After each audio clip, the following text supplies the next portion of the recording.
गरीब माँ की 5 बेटियों का 15 अगस्त। गरीब हिमानी एक अमीर महिला मेनका के बड़े से घर में फर्श साफ कर रही थी और मेनका सोफे पर बैठी थी। तभी मेनका का पति हरीश घर आता है। मेनका, हमारा बेटा अरुण घर आ रहा है। क्या अरुण आ रहा है? सच? हाँ मेनका, मुझे अभी अरुण का फोन आया था। उसने कहा वो कल आ रहा है। सालों बाद हमारा बच्चा घर आ रहा है।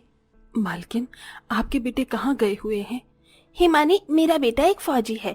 वो सालों साल बॉर्डर पर रहकर अपने देश की रक्षा करता है और अब देखो हमारा बेटा घर आ रहा है। क्या फौजी? फौजी का नाम सुनते ही हिमानी की आंखों में आंसू आ जाते हैं। अरे हिमानी, क्या हुआ? तुम्हारी आंखों में ये आंसू? मेरे पति भी फौजी थे मालकिन। क्या तुम फौजी की पत्नी हो और तुम्हारी ये हालत? ये कैसे हो सकता है? हिमानी 2 दिन पहले ही मेनका के घर नौकरानी के काम से लगी थी। ये बड़ी दुख भरी कहानी है मेम साहब। मुझे बताओ हिमानी, ऐसा क्या हुआ था तुम्हारे साथ कि तुम्हारी ये हालत हो गई? पिछले 10 अगस्त की बात है मालकिन। माँ, पिताजी कब आएंगे? बस आते ही होंगे बिटिया तेरे पिताजी। उन्होंने कहा था वो 5 बजे तक आ जाएंगे। पिताजी जल्दी आइए, हमें बहुत सारी पतंग, तिरंगे, मिठाई और खिलौने खरीदने हैं। हिमानी अपनी 5 छोटी बेटियों रिया, दिया, कोमल, पायल, अनीता के साथ अपने छोटे से घर में बैठी अपने पति के आने की राह देख रही थी। तभी थोड़े समय बाद हिमानी का फौजी पति आनंद फौजी के अवतार में घर आता है। ये पिताजी आ गए। ये पिताजी आ गए। ए 5 बेटियां अपने फौजी पिता को देखकर बहुत खुश होने लगती हैं। आनंद एक फौजी था।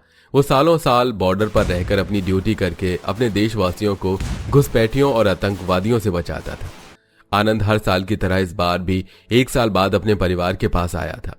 थोड़े समय बाद आनंद अपने बैग से छोटे छोटे तिरंगे निकालकर अपनी 5 बेटियों को देता है और कई सारे खिलौने भी देता है। वाह पिताजी, आप तो कितना सारा सामान लेकर आए हमारे लिए। हिमानी, इस दूसरे बैग में मैं गांव के गरीब बच्चों के लिए खिलौने, कपड़े और काफी सारा सामान लाया हूँ। हर साल की तरह इस साल भी हम स्वतंत्रता दिवस पर गांव के गरीब बच्चों को ये सब सामान बांटेंगे। आनंद और उसके परिवार वाले हर साल स्वतंत्रता दिवस पर गांव के गरीब बच्चों को पतंगे, कपड़े और खिलौने उपहार में देते थे। कुछ दिन बाद 15 अगस्त के दिन आनंद अपने परिवार के साथ गांव के गरीब बच्चों को खाना और पतंगे बांटने लगता है और अपने बच्चों के साथ पतंगबाजी करके खूब मस्ती करने लगता है। 2 दिन बाद। जी, आप कुछ और दिन रुक जाइए ना। मैं रुक तो जाता हिमानी, पर ड्यूटी भी जरूरी है ना। एक फौजी का जीवन यही होता है कि उसे अपने देशवासियों की रक्षा के लिए अपने परिवार को छोड़कर सरहद पर जाकर अपने वीर जवान होने का फर्ज निभाना पड़ता है। तभी अपने परिवार से मिलकर आनंद बॉर्डर पर अपनी ड्यूटी करने चला जाता है। अब हिमानी अकेली अपनी बेटियों का ख्याल रखने लगी। हिमानी की 5 बेटियां रोज स्कूल जाने लगी और हिमानी अकेली घर में रहकर घर के काम करने लगी। इसी तरह कुछ महीने बीत गए। तभी एक दिन हिमानी के मोबाइल पर आनंद का कॉल आता है। हाँ आनंद जी, बोलिए। तभी उधर से आनंद का एक ऑफिसर महेश बोलता है। हिमानी जी, मैं आनंद का ऑफिसर महेश बोल रहा हूँ। जी साहब, बोलिए।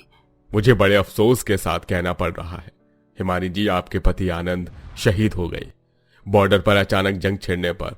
बाकी कुछ जवान फौजियों के साथ आनंद भी शहीद हो गए। इतना सुनना था कि हिमानी के हाथ से फोन छूट जाता है और वो पुतले की तरह खामोश हो जाती है। क्या हुआ माँ? आनंद जी, आनंद जी। हिमानी बेतहाशा रोने लगती है। माँ, क्या हुआ माँ? बताइए ना माँ, क्या हुआ? आनंद जी। तभी हिमानी की आवाज सुनकर आस पड़ोस वाली महिलाएं हिमानी के घर में आती हैं। आनंद की मौत की खबर सुनकर आस पड़ोस वाले गांव वाले सब काफी दुखी हो जाते हैं। बहरहाल कुछ दिनों बाद हिमानी और उसकी बेटियों के बड़े ही दर्दनाक बीतते हैं दिन। एक दिन सवेरे हिमानी अपनी 5 बेटियों के साथ अपने छोटे से घर में उदास बैठी थी। हिमानी के हालात बहुत ही गरीबी वाले हो चुके थे। माँ, कल रात से हम भूखे हैं, हमें खाना दीजिए ना माँ। हाँ माँ, हमें भूख लगी है। अब क्या दूं मैं बच्चों को खाने के लिए? घर में तो अन्न का एक दाना तक नहीं है, ना मेरे पास पैसे हैं। आनंद जी, ये किस परिस्थिति में आप हमें छोड़कर चले गए? अब कैसे मैं अपनी बेटियों का पालन पोषण करूंगी? आनंद के जाने के बाद हिमानी और उसकी बेटियों के जीवन में काफी गरीबी आ चुकी थी। तभी अपनी बेटियों की भूख को तड़प देखकर हिमानी घर से बाहर आती है। अब मुझे ही कहीं काम करके अपनी बेटियों का पालन पोषण करना होगा। तभी हिमानी गांव में दुकानों कारखानों में जा जाकर काम मांगने लगती है, पर कोई भी हिमानी को काम नहीं देता। तभी हिमानी एक पेड़ के नीचे आकर बैठ जाती है। भगवान जी, अब क्या करूं मैं? मेरी बच्चियां घर में भूखी बैठी हैं और मुझे कहीं काम भी नहीं मिल रहा है। मुझे कोई काम दिलवा दीजिए भगवान जी। तभी एक अमीर महिला मीनाक्षी हिमानी के पास आती है। क्या हुआ बहन, तुम रो क्यों रही हो? तभी हिमानी मीनाक्षी को अपने बच्चों की भूख और काम न मिलने की बात बताती है। अच्छा सुन, क्या तू मेरे घर में सफाई करने का काम करेगी? मैं तुझे रोज की 100 रुपए दिया करूंगी। बहुत बहुत धन्यवाद आपका बहन। तभी मीनाक्षी हिमानी को अपने बड़े से घर में ले जाती है और उसे 100 रुपए देती है, जिसके बाद हिमानी उसी समय से मीनाक्षी के घर सफाई का काम, नौकर काम करने लगती है। ये कैसी परिस्थिति आ गई मुझ पर कि मुझे नौकरों की तरह लोगों के घर पर काम करना पड़ रहा है। इसी को जिंदगी कहते हैं दोस्त। इंसान का जीवन इंसान को कब किस मोड़ पर कैसे लाकर खड़ा कर दे, ये कोई नहीं जानता। पति के साथ हुए हादसे के बाद हिमानी का हंसता खेलता जीवन ही उजड़ चुका था। तभी शाम तक कड़ी मेहनत करने के बाद हिमानी 100 रुपए में थोड़ा राशन लेकर घर आती है और थोड़ा खाना बनाकर अपने बच्चों के साथ बैठकर खाने लगती है। माँ, कल परीक्षा की फीस के पैसे मंगाए हैं टीचर ने। बच्चों, अभी हमारी परिस्थिति बेहद खराब है। तुम पांचों अब स्कूल जाना बंद कर दो, क्योंकि तुम्हारी पढ़ाई का खर्च अब मैं नहीं उठा पाऊंगी। गरीबी हालात ने ऐसा मजबूर कर रखा था कि हिमानी का परिवार दाने दाने को तरस रहा था। बहरहाल इसी तरह दिन बीतने लगे। हिमानी रोज मीनाक्षी के घर जाकर काम करने लगी और इतनी कम कमाई में पेट काट कर अपनी 5 बेटियों के साथ अपना गुजारा करने लगी। एक शाम हिमानी मीनाक्षी के घर अकेली सफाई कर रही थी। उस समय मीनाक्षी बाजार गई हुई थी। तभी मीनाक्षी का शराबी पति मदन नशे में लड़खड़ाते हुए घर आता है और हिमानी को गंदी निगाहों से देखने लगता है। ओ पारो, आजा मेरे पास। मदन नशे की हालत में हिमानी को गंदी तरीके से छूने लगता है। तभी हिमानी मदन को धक्का देकर घर से बाहर चली जाती है और इतने में वहां मीनाक्षी आ जाती है। क्या हुआ हिमानी? मेम साहब, मैं कल से आपके घर पर काम पर नहीं आऊंगी। इतना कहकर हिमानी रोते रोते वहां से भाग जाती है। अरे, इसे क्या हुआ? इधर हिमानी अपने घर में आकर एक कोने में खामोश बैठ जाती है। क्यों आनंद जी, आप क्यों मुझे छोड़कर चले गए? आपके जाने के बाद ये जमाना मुझे हिरकत भरी निगाहों से देख रहा है। अब कैसे जीऊं मैं अकेले आनंद जी? तभी रिया और उसकी 4 बहनें हिमानी के पास आती हैं। क्या हुआ माँ? कुछ नहीं बेटा। मामा की याद आ रही है माँ आपको? यह सुनकर हिमानी रोने लगती है और अपनी बेटियों को गले से लगा लेती है।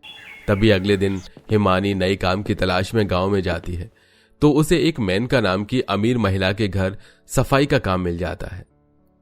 हिमानी की दर्द भरी कहानी सुनकर मेनका की आंखों में आंसू आ जाते हैं। तू तो जीवन की दुखियारी है हिमानी। इतने दर्द तू अपने अंदर लिए कैसे जी लेती है? क्या करूं मालकिन, रोना तो बहुत आता है, पर बच्चों की मासूम बेबसी वाली सूरतें देखकर मैं अपने आंसू और दर्द का गला घोट देती हूँ। तू चिंता मत कर हिमानी, तू अपनी बेटियों के लिए जो ये संघर्ष कर रही है, देखना भगवान जी तुझे इस संघर्ष का एक दिन बहुत ही अच्छा फल देंगे। अच्छा सुन, मैं तुझे एक सिलाई मशीन देती हूँ। तू मेरे घर काम करने के बाद लोगों के कपड़े सिलने का भी काम कर। तेरी अच्छी खासी आमदनी होगी उससे। तभी मेनका अपने पैसों से हिमानी को एक सिलाई मशीन खरीद कर देती है, जिसके बाद हिमानी घर में ही रात में लोगों के कपड़े सिलने का काम करने लगी, जिसके चलते उसके पास कुछ पैसे और आने लगे। इसी तरह दिन बीतने लगे। 15 अगस्त का दिन आ चुका था। सारे गांव में लोग स्वतंत्रता दिवस मना रहे थे। सब पतंग उड़ा रहे थे, तिरंगे लहरा रहे थे, खुशियां मनाकर अपने अपने परिवार के साथ खेल रहे थे। और उन सबको देखकर हिमानी की 5 बेटियां अपने घर के आंगन में उदास बैठी थीं। आज अगर पिताजी होते तो हम भी उनके साथ हर साल की तरह स्वतंत्रता दिवस खुशी खुशी मनाते। इस बार तो हमारे पास तिरंगा खरीदने के भी पैसे नहीं है।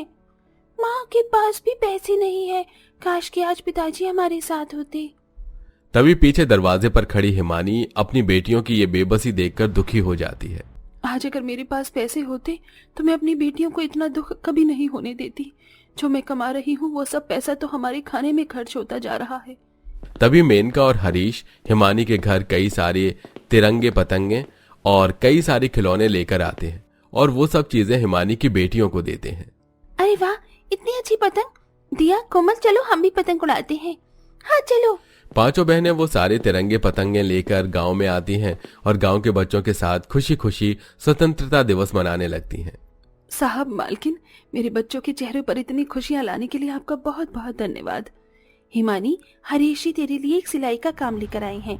शहर के एक कारखाने वालों को स्कूल के बच्चों के 5,000 ड्रेस सीकर देने हैं और ये काम हम तुझे दे रहे हैं। ये पूरे 2 लाख रुपए का काम है। हम शाम को तुझे कच्चे कपड़े लाकर दे देंगे। ये रहे एडवांस में 50,000 रुपए।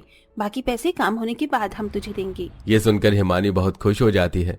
उसके बाद हरीश हिमानी को कपड़े सिलाई का खूब काम देने लगता है और हिमानी पूरी लगन से सिलाई का काम करके अपनी गरीबी दूर कर दी गई और अपनी बेटियों को अच्छी शिक्षा और अच्छा खाना देकर उनके साथ खुशी खुशी अपना जीवन बिताने लगी।